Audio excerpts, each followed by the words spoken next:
Esto es Rompiendo Paradigmas, una mirada crítica y certera de la realidad venezolana e internacional, con Andrés Leonardo Briceño.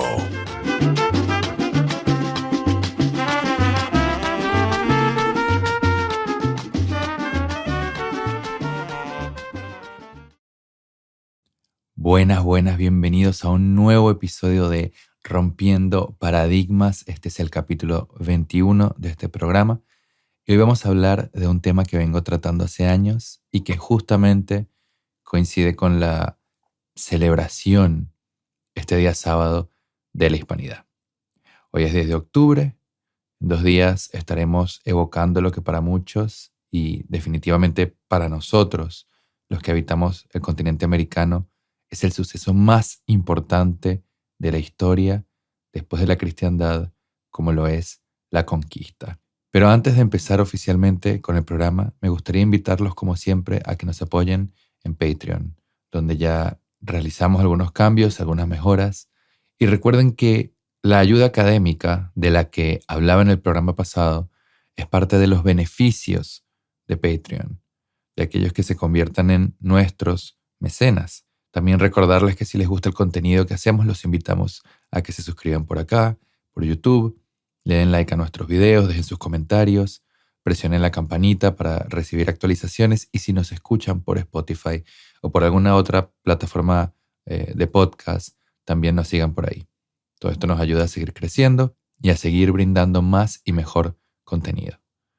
Volviendo al asunto, hablábamos de lo importante que fue la conquista, ¿no? Y fue importante por lo que tuvo de transformación y de conflicto. Fue importante por lo que tuvo de adaptación, de creación, de cambio. Pero sobre todo importante porque es el germen de lo que somos hoy. Antes de eso no éramos. Antes de eso no había una Venezuela, ni una Argentina, ni una Colombia. Antes de eso no había venezolanos, ni argentinos, ni colombianos. Había una cultura precolombina, había otras civilizaciones, había otro mundo que no es el nuestro, otra experiencia humana que no es la nuestra. Es en el encuentro, en el choque, en la unión del viejo mundo con el nuevo mundo que nace el mundo nuevo del que somos parte ahora. Pero específicamente, vamos a hablar de Venezuela en la Hispanidad.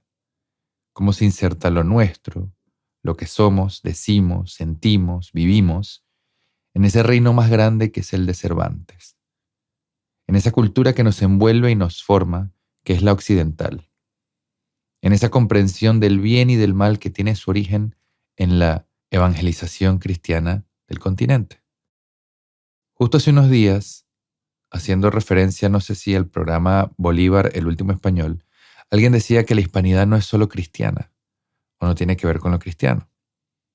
Bueno, aprovecho este medio para responder. La hispanidad es fundamentalmente cristiana, en un sentido tal que sin la existencia de Cristo y la influencia que la religión católica tuvo en España, no estuviéramos siquiera hablando de este tema. No existiría el concepto ni en forma ni en fondo, porque el motor fundamental de la conquista española de América no fue ni el aventurerismo, ni el deseo de glorias personales, que hubo de eso y lo hubo mucho, sino la necesidad de evangelizar. El derecho de conquista, que es una cosa tan vieja como la humanidad misma, y que la mayoría de las veces a lo largo de nuestra historia no ha sido otra cosa que crimen legalizado, en el caso de España se convirtió en un problema no solo jurídico, sino también moral. Hay un ensayo de Euslar Pietri que se llama La conquista de España como problema jurídico y moral, que les invito a leer. Los invito encarecidamente a que lo lean. Y fue moral porque el derecho de conquista para las 3 dinastías de la monarquía española, especialmente para los Trastámara y los Habsburgo, pero también para los Borbones, se convirtió en un problema de conciencia atravesado por la fe. El caso de la conquista española de América es único en la historia, porque al iniciarse la conquista lo que gravitaba en el alma de los reyes no era un problema legal sino espiritual. Era salvarse o condenarse. Estaba justificado ante Dios este proceso largo, difícil, de lucha, de encuentro, de mezcla y de cambio. Cuando pensamos en el 12 de octubre, muchas veces lo hacemos desde una perspectiva legalista y anacrónica. Es decir, que juzgamos acciones y formas de pensar de tiempos pasados o de otros tiempos con criterios de este tiempo. Y otras veces lo vemos como una simple cosa que pasó, con un método historiográfico superficial y de repente aparecimos nosotros. Y ya. O peor todavía, había algo ahí y luego vinieron Bolívar, Santander o San Martín y ahí sí aparecimos nosotros. No. Lo que fuimos, somos y seremos empieza a determinarse el 12 de octubre de 1492. Es más, y es lo que vamos a tratar en este programa, empieza a determinarse milenios antes. Pero volviendo al 12 de octubre, quizás no estoy siendo lo suficientemente enfático en esta cuestión de que es la fecha más importante para nosotros. Y no existiría o no hubiera pasado del modo en que pasó, reitero, si antes no hubiera pasado por esta tierra alguien llamado Jesucristo. Quiera verse o no con los ojos de la fe, no tiene mayor importancia. Lo importante es entender que desde la perspectiva del estudio de la historia, para quienes empezaron el proceso de conquista sí que tuvo importancia fundamental.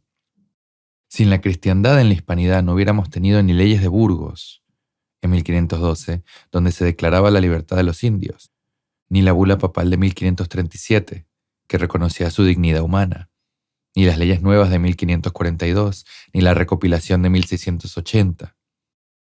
Son 200 años de crisis de conciencia profunda, y el caso español es único en la historia, único.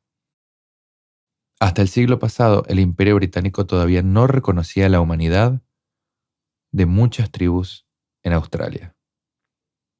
Entonces, sin adentrarme demasiado, porque prefiero referirlos al mismo Úslaro, si así quieren, al video que hicimos sobre hispanismo hace como 2 años, lo voy a dejar en la descripción del video. Quiero empezar con esta idea de cómo Venezuela en la hispanidad, o lo que es exactamente lo mismo, aunque parezca una contradicción, lo hispano en lo venezolano, se caracteriza por 3 cuestiones fundamentales. La piedad, en el sentido religioso, que es la base de nuestra moralidad, nuestra concepción del bien y del mal, nuestro entendimiento de lo que es correcto y lo que no. El mestizaje, que es ese mundo nuevo del que les hablaba y que nace y se reaviva en el encuentro, en la lucha, a veces en el entendimiento, en todas estas cosas que parecen chocar entre sí, pero lo que son es humanas. Y la cosmovisión, que es la manera, el modo en que vemos el mundo, y que viene heredada no solo de España, sino también de Occidente, y al mismo tiempo del alma india y del alma negra. El venezolano en ese sentido es profundamente piadoso, aunque no sea religioso. Es inenarrablemente mestizo en su comida, en su forma de hablar, en su música, en su humor. Esto no es una cuestión de razas ni de piel, porque la hispanidad no tiene razas, lo dije anteriormente. Y por último, el venezolano es combativo, es enérgico, es guerrerista, aventurero a la manera de los conquistadores, reaccionario a la manera de los indígenas, ligado a su suelo a la manera de los vascos, que es un modo foral, porque para el venezolano vale más el derecho consuetudinario, es decir, las costumbres y los usos, que cualquier legislación positiva. Y esta, que es nuestra visión del mundo, es algo que caracteriza a la hispanidad. El venezolano, en su historia, ha hecho y deshecho sin salirse ni un centímetro de lo que es. Los problemas los hemos encontrado sobre todo cuando hemos pretendido ser otra cosa. Ser hispanoamericano no es ser bárbaro ni bruto, como nos hemos hecho creer a nosotros mismos, siguiendo la línea afrancesada de los ilustrados, los enciclopedistas, los anglosajones. Hay una sencillez en nosotros, sí, que muchas veces raya en la inocencia, porque queremos creernos vivos y de vivos no tenemos nada. Somos tan vivos como el Lazarillo de Tormes. Es decir, somos tan vivos como un pícaro de 14 años en la Castilla y León del siglo XVI. La viveza criolla del venezolano siempre se nos ha confundido con la inocencia que tenemos frente a los líderes mesiánicos, frente a las grandes figuras transformadoras o demagógicas. Diría que más frente a las grandes figuras demagógicas. Y esto es un hecho hispanoamericano, porque el mestizaje es contradicción y cambio. Pero volviendo sobre lo mismo, eso no significa que no conozcamos la civilización ni la ejemplifiquemos. Eso no significa que no entendamos de la tranquilidad del alma, de la paciencia, del trabajo, del esfuerzo, como nos hemos hecho creer a nosotros mismos, siguiendo la línea afrancesada de los ilustrados, los anglosajones, los románticos alemanes, los enciclopedistas. Pero no nos olvidemos que habiendo hecho y deshecho como todo pueblo en formación, como todo grupo humano que está en proceso de ser, también hemos sabido estar por encima de. Venezuela fue refugio, fue paz y fue sosiego de millones de europeos que, creyéndose más elevados en espíritu, decidieron destruirse de la manera más absurda en 2 guerras mundiales. En la tragedia de la Segunda Guerra Mundial fueron a morir Goethe, Schiller, Fichte, Montaigne, Voltaire y todo el orgullo de los grandes pueblos europeos. ¿Y a dónde ha ido a parar ese orgullo hoy en día, cuando la grandeza de Francia, Alemania o Inglaterra se avergüenza de sí misma, mientras en la prédica de una tolerancia mal entendida se deja destruir desde adentro? ¿Acaso eso no es el deshacer del hacer de Europa? ¿Acaso Europa no deshizo en el siglo XX mucho de lo que hizo en el siglo XIX? ¿Acaso los humanistas no pretendieron deshacer todo lo que se hizo en la Edad Media, que es mucho, y es germen y ser de la modernidad, tachando todo de oscurantista e intolerante? Hacer y deshacer es parte de la construcción de un pueblo. Venezuela se hace continuamente y se deshace, igual que España, que no está en crisis por una supuesta bolivarización o chavetización, como hablábamos en el capítulo pasado, sino porque está en tiempos de deshacer, porque tiene una crisis moral, una crisis de pueblo, porque se niega a sí misma. Venezuela lleva décadas negándose a sí misma. Y la mayor negación de lo que es y ha sido siempre, siempre, se profundizó con esta bestia que llamamos chavismo. Tiene que venir ahora el tiempo de hacer y de rehacer. Y sobre este tema de una visión equívoca de América, errónea, del carácter de hispanoamericano y sobre todo de los pueblos del trópico, hay varios comentarios muy interesantes en esa obra de profundidad y de entendimiento llamada Comprensión de Venezuela, de Mariano Picón Salas. Ahí, de alguna manera, Picón Salas se resiente con esta idea, dice él, de la sociología naturalista europea, que desacredita el trópico como tierra calurosa, donde se anula y amortigua el impulso del batallar humano, e inmediatamente se responde: ¿y de dónde salió el Catire Páez con su puñado de lanceros? Habían viajado bastante esas lanzas y atravesado llanos y páramos y asegurado en Boyacá la independencia de Nueva Granada.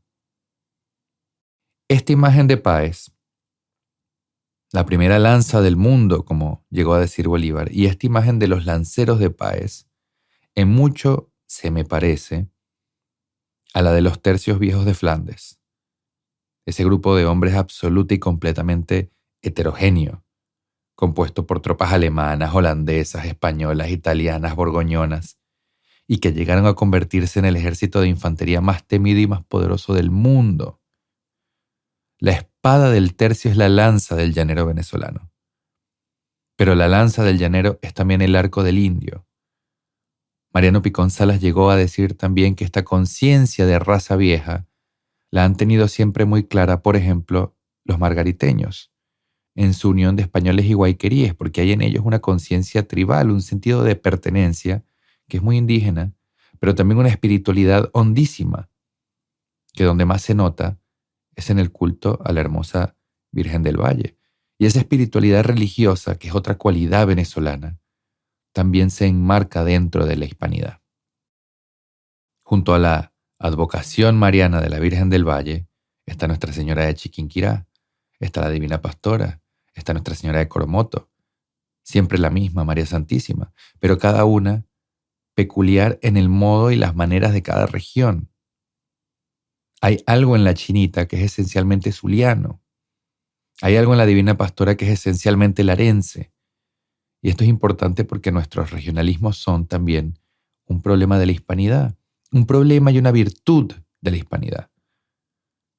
A veces llevan al rupturismo, pero en lo personal pienso que ese suele ser el sentir de quien no conoce su historia o de quien deja que el resentimiento le crezca fuerte en el corazón.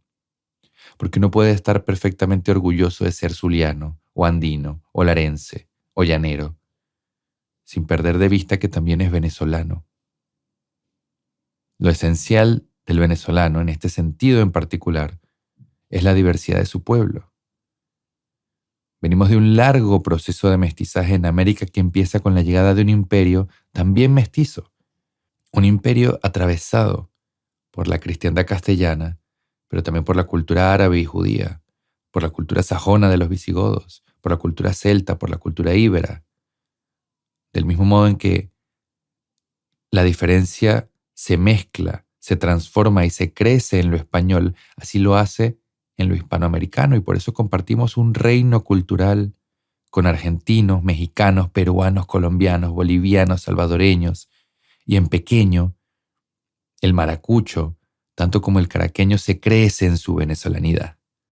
Entender esto, poder salir de las anteojeras mentales de creer que nuestra vida termina en el puente sobre el lago o que nuestra historia se acaba al cruzar el túnel de la Cabrera, esa es la gran tarea. Esa es la gran tarea. Y no entenderlo ha sido siempre nuestra tragedia. Y si no lo llegamos a entender, entonces va a ser también nuestra perdición. Uslar Pietri decía, la literatura hispanoamericana nace mezclada e impura y mezclada alcanza sus más altas expresiones. No hay en su historia nada que se parezca a la ordenada sucesión de escuelas, las tendencias y las épocas que caracterizan, por ejemplo, a la literatura francesa. En ella nada termina y nada está separado. Todo tiende a superponerse y a fundirse. Creo que es muy buena esta frase. Y aunque ahora en un rato voy a hablar un poco sobre nuestra literatura, yo creo que acá está condensado, está muy bien resumido lo que es la esencia del mestizaje. Porque lamentablemente, también a nosotros que lo somos y lo vivimos como un fuego ardiendo, como un carbón prendido, nos enseñaron a pensar que el mestizaje es mala palabra. Pero la impureza de la que habla Uslar no tiene que ver con algo inacabado, sino con vencer esa idea equivocada de lo mestizo. Porque si yo, por ejemplo, leo Ifigenia de María Teresa de la Parra, o observo la vida de un Andrés Bello, de un Bolívar, veo cómo lo clásico se mezcla con lo moderno y cómo lo racional se mezcla con lo trascendental y lo espiritual con lo mágico. Y es ese exotismo, esa superposición que está en todos y cada uno de nosotros, por más que yo tenga sangre italiana por el lado de mi mamá, y aquel tenga un papá portugués y el otro tenga un tío pemón. Esa superposición que es el mestizaje, el más grande hecho americano, es lo mejor, lo más elevado que tenemos para ofrecer. Mestizo, como lo ve Uslar y como lo veo yo, que es lo mismo que decir hispanoamericano, es aceptación, es riqueza histórica, porque las fuentes de donde agarrar son inagotables. Es superación. Y todo lo contrario es resentimiento, es despecho, es amargura. Y de ahí se han alimentado por siglos hombres pequeños, partidos políticos sin ideales y líderes de alocha. Yo creo que somos más grandes que eso. Fíjense si no en un hombre de la talla de Juan Germán Rossio. No solo un extraordinario jurista, sino el redactor junto a Francisco Isnardi del Acta de Proclamación de Independencia de 1810 y el Acta de Independencia de 1811. Rossio, de quien puede hablar con mucha mayor propiedad mi amigo César Pérez Guevara, fue un gran conocedor de la historia de España, pero sobre todo de la tradición jurídica de la monarquía española. Y del mismo modo en que España se preocupó por el tema de los justos títulos en el problema del derecho a la conquista, Rossio se preocupó por encontrar razones teológicas y jurídicas para justificar la independencia. Un gran conocedor de su propia historia, de su origen y de su ley, era Roscio, y por eso se retrotrae a las leyes de Indias para poner de manifiesto que a los reyes les estaba prohibido alienar sus propios dominios. Y esto es precisamente lo que a su juicio pasa cuando Carlos IV y Fernando VII abdican en Bayona y le entregan el trono español a los Bonaparte. Es el mismo espíritu que lleva a los españoles peninsulares a su guerra de independencia contra las fuerzas napoleónicas, contra José de Bonaparte. Y Venezuela se rebeló después de España. España lo hizo en 1808. ¿Que hubo intereses extranjeros que influyeron sobre este proceso? Por supuesto. ¿Que los ingleses pusieron de su bolsillo? Claro que sí. Pero a veces pareciera también que la gente se olvidara que ya desde 1808 los españoles estaban luchando codo a codo junto a los británicos para vencer a los franceses. Estas cosas hay que entenderlas en su contexto. Pero volviendo a Roscio, lo que yo quiero hacer notar en él es cómo siendo venezolano está perfectamente inserto en la hispanidad, porque es el espíritu de la hispanidad lo que lo impulsa y lo que le da base a sus razonamientos. El hecho de que él utilizara la Sagrada Escritura, la Biblia, para justificar, correctamente o no, el orden republicano, desde un punto de vista teológico, para ponerlo frente al derecho divino de los reyes, es algo que, repito, lo inscribe en una tradición y en una historia. Y él no pretende ni salirse ni romper con lo que ha sido, aunque muchos otros propagandistas del periodo de la independencia sí lo pretendieran y con eso causaron un daño muy grande a Venezuela, haciendo a cientos de miles, y bueno, eventualmente a millones, creer que nuestra historia empezó en 1810. Pero ese no es el caso de Juan Germán Roscio. Venezuela en la hispanidad es su música y es su alimento. Si uno escucha un joropo, por ejemplo, puede no solo sentir la influencia del fandango español, que también tuvo mucho peso sobre ese tipo de baile, de danza que hoy conocemos como flamenco, sino también el melisma árabe, en esas largas notas de los cantantes de joropo. ¿Se dieron cuenta? Cuando empieza una canción y estiran esa A infinita a la que le van cambiando el tono, eso es el melisma, y está no solo en los antiguos cantos de los árabes, sino también en la música gregoriana. Y si la hispanidad es mestizaje y americanidad, ¿qué más mestizo que la unión de la maraca indígena, el cuatro llanero, que tiene un origen muy antiguo, más antiguo que la guitarra, por cierto, y el arpa, que nos viene del mundo antiguo, y todo eso marcando un pisonear, un zapateo africano en el baile? Ahí está la altura, ahí está la elevación de todos estos mundos que se superponen, de los que hablaba Uslar Pietri, porque nuestra danza y nuestra música no es un tenue, un grave y orgánico encuentro de cuerdas y redobles, instrumentos de aire. No. Hay algo de caótico en el fondo.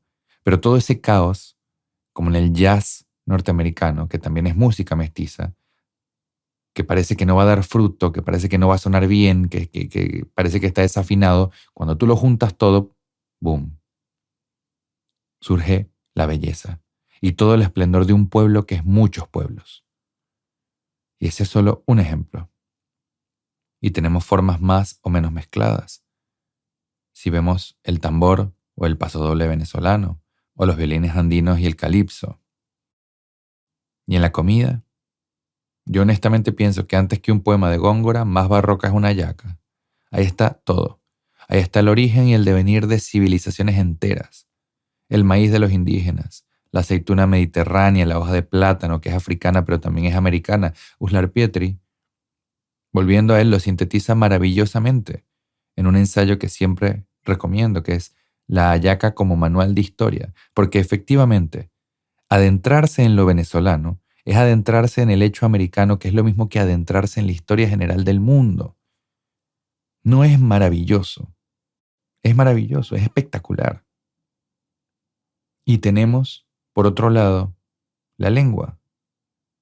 Y esto parece lo más evidente, ¿no? Hablamos en español, somos partícipes, somos miembros vitalicios de la lengua castellana, que es al mismo tiempo el idioma oficial de este reino de Cervantes. Pero yo quiero hablar de lo que por ahí no es tan evidente, que son los modismos, nuestra jerga, nuestros refranes, esas formas tan venezolanas de hablar, que no solo tienen también origen español y nos unen con los otros pueblos de la hispanidad, como el vocablo pana, que se utiliza prácticamente en todo el Caribe, sino que además nos acercan y nos integran en el alma de la lengua, que es su literatura. Muchas de las cosas que decimos diariamente, desde que tenemos conciencia no solo de nuestra individualidad, sino también de nuestra venezolanidad, las podemos rastrear a la obra de Cervantes o a esa obra picaresca, maravillosa, que es el Guzmán de Alfarache de Mateo Alemán, gran escritor, también contemporáneo de Cervantes. Mucho de lo que oímos y de lo que hacemos lo podemos encontrar en la poesía de Garcilaso de la Vega, tanto como en los diarios de viaje de los primeros conquistadores. Hay palabras y expresiones nuestras que se repiten en los labios de un gallego, de un vasco o de un granadino. Y podemos ver algunos ejemplos. Fíjense la palabra entrépito, con la que crecimos muchos de nosotros cuando nos poníamos demasiado preguntones, ¿verdad? ¿Qué respondía la mamá de uno? No seas entrépito, o sea, no seas metido, no seas entrometido, diría un mexicano, no seas intruso. Ese no es problema tuyo. ¿De dónde viene esta palabra? De intrépido, que parece querer decir otra cosa, si lo pensamos a la primera, ¿no? Porque intrépido es más como aventurero, valiente, osado. La pregunta es de dónde viene el intrépido con sentido de metiche, de España. Y fíjense incluso cómo en algunas zonas del país no se dice entrépito, sino intrépito, con i. Ahora, si uno se fija, por ejemplo, en una obra española del siglo XVIII como lo es Fray Gerundio de Campasas, va a encontrar ese uso de la palabra intrépido que nosotros usamos como entrépito. Fray Gerundio de Campasas es una novela muy simpática, por cierto, pero bastante grosera. Están un grupo de alumnos en un momento en una lección de fonética y uno de ellos, gerúndico, responde con una grosería y el maestro le dice: no seas intrépido y déjame terminar lo que iba a decir. Acá está ese sentido. En Guatemala, otro pueblo de la hispanidad, dicen entrépido, con D en vez de T. Mismo sentido. Es más, hay otra forma de decir esto que es metiche. Y metiche se usa en Ecuador, en México, en Perú, en República Dominicana, en Centroamérica. Tenemos otro caso un poquito menos oscuro, que es el de la palabra sabroso, por ejemplo, que hay muchos españoles que al escucharla hoy en día piensan que es una expresión americana. Y no hace falta sino abrir sendos libros españoles del siglo XIII de Gonzalo de Berceo para encontrar expresiones como sabroso de oír o la anunciación de la llegada del Mesías por parte del arcángel Gabriel a la Virgen María fue hecha sabrosamente. Siglo XIII, donde sabroso no solo es algo equivalente al sentido del gusto, sino una cosa profunda del alma. Es regocijarse, es alegrarse. En Venezuela decimos qué cosa tan sabrosa para hablar de la música, o qué sabroso estuvo ese viaje. ¿Y cómo mide uno la sabrosura de una experiencia si no es por la medida de felicidad que nos produce? Don Quijote se sustentaba, es decir, que comía, de sabrosas mentiras.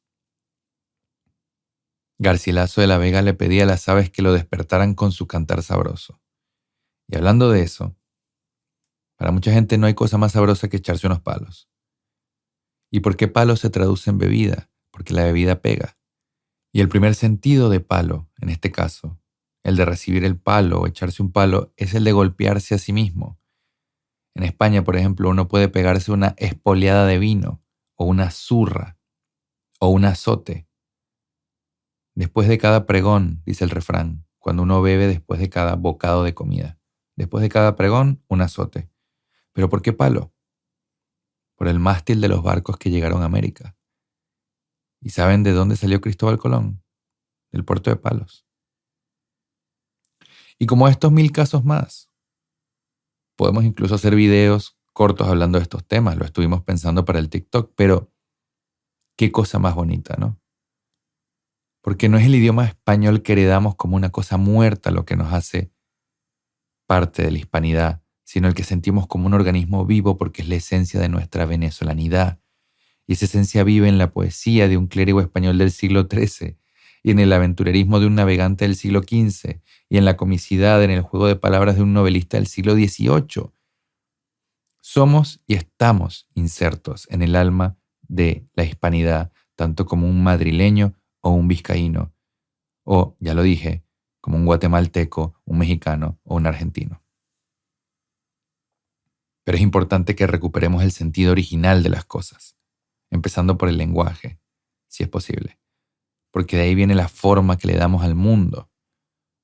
La realidad no la interpreta del mismo modo, por más que haya una objetividad ahí afuera, un anglosajón, con su tono y con su cadencia, que un hijo de Cervantes en esta tierra de gracia, sea caraqueño, citogense o maracayero. Qué importante fue, no nos olvidemos, para Isabel y Fernando, los reyes católicos, que el imperio se uniera no solo en la fe y en la geografía, sino también en la lengua. Por eso hay una gramática de Nebrija, por eso hay un gran poeta del Renacimiento en Garcilaso. Y cómo no somos capaces de ver ese mismo espíritu en la gramática de Andrés Bello o en los versos de Pérez Bonalde y Ramos Sucre. En Pérez Bonalde tenemos a nuestro José de Espronceda, gran poeta romántico, y en Ramos Sucre, al igual que en Andrés Eloy Blanco, en Albelo Torrealba, Ana Enriqueta Terán, Cruz Almerón Acosta, palpitan las voces españolas de Antonio Machado, de García Lorca y de Villa Espesa, pero también la magia, el exotismo de los cuentos de cuna de las matronas negras, de la cultura negra, también la fuerza y la energía de la mitología indígena. Hay una continua correspondencia literaria, que es lo mismo que decir espiritual, entre la poesía venezolana y la poesía española. Y esa poesía venezolana que también, como dije ya, toma su fuerza, su energía y su magia de lo que le viene del indio y del negro, mira hacia España y se comunica y se corresponde. Vemos cómo la generación del 18 de acá se encuentra a sí misma de algún modo en la del 98 de allá. Vemos cómo entre las silvas de Andrés Bello y las de Juan de Boscán en el siglo XVI hay esa correspondencia. Y yo soy de los que piensan que la voluntad y el espíritu de una nación están vivos o muertos en su escritura. Porque uno puede saber el estado de salud de Venezuela por el estado de salud de quienes narran a Venezuela. Tenemos una literatura actual que, en mi opinión, es sumamente pobre, sobre todo porque lleva décadas alimentándose de posmodernismo y de las formas de escritura del consumismo norteamericano, que son formas masivas de escribir. Ya no estamos hablando de Hemingway, no estamos hablando de Mark Twain. Pero la parte buena es que esa grandeza espiritual de los pueblos, aunque decaiga, no desaparece nunca por completo, se transforma. Lo ha hecho para mal en las últimas décadas, puede hacerlo para bien en las próximas. La hispanidad, el fuego combativo, guerrero y aventurero de lo hispano, que está en nuestros refranes, que está en nuestra poesía, todo eso también es fundamental para recuperar a Venezuela. La hispanidad en la escritura no es solo recomendable, sino necesaria. La hispanidad hoy es entender quiénes somos, de dónde venimos, qué nos conecta con nuestra historia. La hispanidad es volver la vista atrás, como lo hicieron los renacentistas españoles, que vieron a Grecia y a Roma, no para construir ídolos de mármol, ni elevar templos a la nostalgia, sino para crear algo nuevo y duradero y sobre todo propio. Y ahí está el barroco español de Góngora, que nunca hubiera existido sin ese volver la vista atrás, pero con propósito. Venezuela en ese sentido debe volver la vista atrás. Debe mirar a España, sí, como debe mirar a su herencia negra e indígena, y a todos los pueblos hispanos para conocerse y reconocerse. Pero también, y acá está la gran dificultad de esta empresa, debe mirarse a sí misma y lo que ha sido en estos últimos 200 años. Porque a final de cuentas, lo hispanoamericano no deja de ser otra cosa. Se puede perfectamente venir de un lugar, tener unas raíces, pertenecer a una tradición y ser cosa nueva. En nosotros se conjuga lo español, lo negro y lo indio, pero hay una cosmovisión americana. Hay una forma de ver el mundo que es americana y no meramente española ni meramente india. Ahí está Rubén Darío, por ejemplo, el más grande modernista y al mismo tiempo el poeta de un continente. Pero fíjense si no en estas palabras del gran filólogo, historiador y pensador español Menéndez Pidal, hablando de la literatura castellana. Él decía: los caracteres fundamentales de la literatura española son los siguientes: la tendencia a lo más espontáneo y popular, la preferencia por las formas menos artificiosas, la persistencia secular de los temas, la austeridad moral, la sobriedad psicológica, la escasez de lo maravilloso y de lo sobrenatural, el realismo y el popularismo. Hay todo eso en nuestra literatura hispanoamericana y sobre todo venezolana, por supuesto. Un gran ejemplo de mucho de esto lo encontramos en la narrativa de Rómulo Gallegos, pero no es lo que nos caracteriza. El gran boom latinoamericano se caracteriza precisamente por lo contrario. Está lleno de magia y de artificio. Hay una presencia persistente de Dios, o por lo menos de lo divino, de lo trascendental. La sobriedad psicológica no es lo que interesa, sino su complejidad. En Venezuela basta con leer a Teresa de la Parra o Manuel Díaz Rodríguez. Y si contamos con que nuestra tradición oral también es parte de nuestra literatura, ¿no es acaso lo sobrenatural un componente esencial de esos cuentos que le decimos a nuestros chamos? De esas historias que son la base, la piedra social de muchos de nuestros pueblos. Las esquinas con sus misterios, los callejones con sus ánimas, que puede ser en lo extenso del llano o en lo elevado de las montañas andinas, no importa. Pero ese interés por lo sobrenatural y hasta por lo mágico nos viene más del indio y del negro que del español, o en todo caso, más del vasco y el andaluz que del castellano. Y no puedo ser más enfático con esto. El mestizaje americano no nos pone en plano de inferioridad, porque de ese proceso largo y complejo surgió la conciliación, del mismo modo en que el mestizaje en tiempos de Carlomagno puso en pie de igualdad a sajones, francos y lombardos, y con eso vino el primer gran renacimiento, que es el renacimiento carolingio. Pero siento que hemos perdido esa conciencia, ese sentido de conciliación entre las pugnas personales y las bajezas de la política. Donde mejor está expuesto este tema es en Del buen salvaje al buen revolucionario de Carlos Rangel. El uso de una historia mal entendida para fomentar odios y resentimientos que terminan alimentando indigenismos y españolismos, que terminan alimentando un autodesprecio, un creerse menos en lo americano. Somos hispanoamericanos, sí, estamos en la hispanidad, pero no somos españoles, son dos cosas distintas. Los hispanoamericanos son los pueblos americanos, cosa nueva, cosa distinta, insertos en la hispanidad.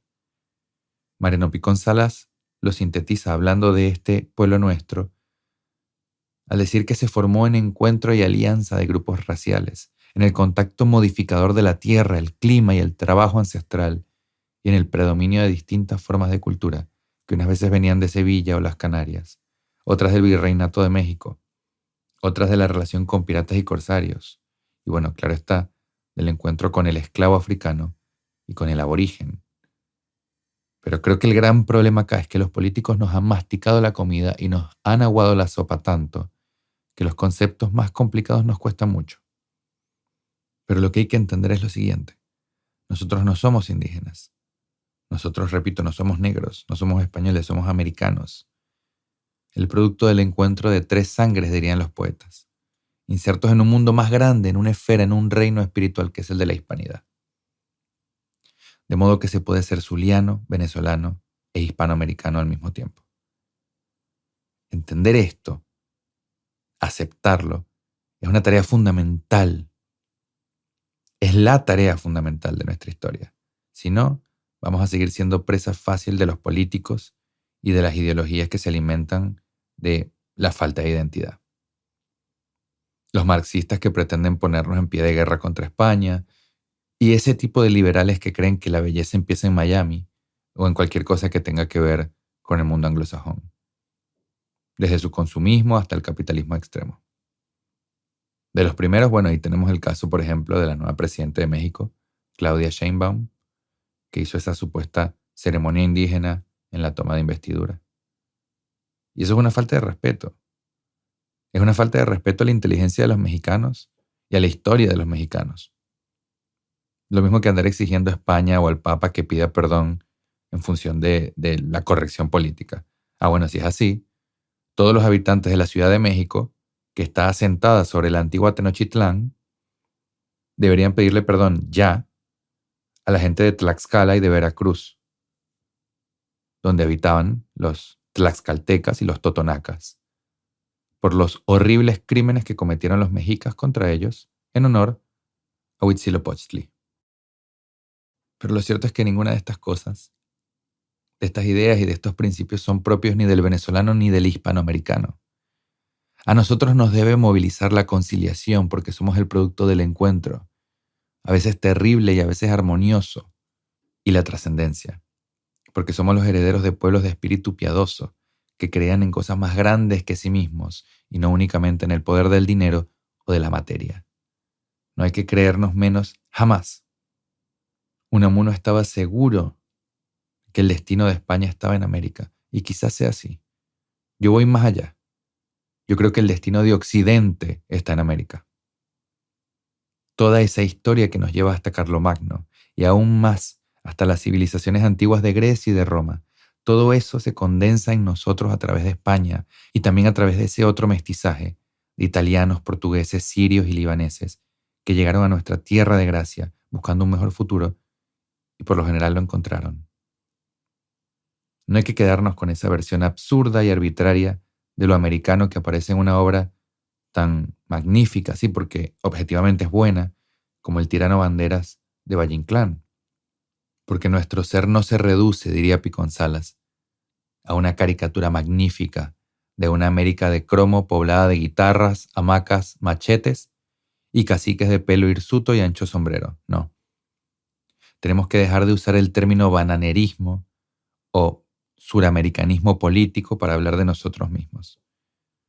Nuestros caudillos, tan aficionados a la sangre, no fueron tan distintos a los tiranos medievales europeos ni a los malos monarcas absolutistas. Venezuela ha tenido hombres muy bajos, como Tomás Funes o el 99% de la plana mayor del régimen actual. Pero no se olviden de que fueron los estilizados británicos los que inventaron esa forma horrible de acabar con sus enemigos, conocida como ahorcar, arrastrar y descuartizar. De que fueron los sofisticados franceses los que inventaron la guillotina y en un mes cumplieron más condenas que la Inquisición en 500 años. Ni se olviden tampoco que en España se utilizó el garrote vil como forma de ejecución hasta casi los años 80. Esto, por supuesto, no es un ataque ni a ingleses, ni a franceses, ni a españoles, pero sí es una reivindicación venezolana, especialmente para los venezolanos. Hay algo en la naturaleza del hombre, una inclinación, diríamos los hombres de fe, una concupiscencia que está dañado, que lo empuja hacia el mal, aunque sea naturalmente bueno. Esa es la gran batalla que se da en el alma de los hombres, pero que nunca les hagan creer que son menos por ser mestizos. Y ese mestizaje en Venezuela puede tener la cara blanca o la piel negra o los rasgos indios, o puede parecer una mezcla de uno con el otro, pero lo cierto es que atrás hay siglos de unión, de superposición y de encuentro. No son menos. No somos menos. Uslar, con sus ojos claros, fue tan mestizo como Armando Reverón y el Inca Garcilaso. Todo esto nos atraviesa, nos impulsa, y es lo que da sentido a nuestra existencia. Es lo que nos conecta con nuestro pasado. Entonces es fundamental, es imperativo que lo entendamos, lo tomemos y lo aceptemos para que podamos con eso comprender este presente y construir un futuro. No hay otra manera. No hay otra tarea más importante en este momento que esa. No podemos hacer una nueva Venezuela sin entender qué es Venezuela y qué son los venezolanos. Y yo sé que Hoy se dijeron muchas cosas, que este es un capítulo muy denso, sobre todo porque procuré repetirme bastante. Dicen que a fuerza de repetición se graban las ideas, que es una buena herramienta, no sé, didáctica. Pero sé que este es un capítulo de esos que por ahí hay que escuchar varias veces. Pido perdón por la densidad, pero no por el contenido. Y realmente los invito a que este 12 de octubre celebren su hispanidad, porque son profunda y hermosamente venezolanos. Y al mismo tiempo, gloria a Dios, mucho más que eso. Dios me los bendiga. Los quiero mucho y nos vemos la próxima.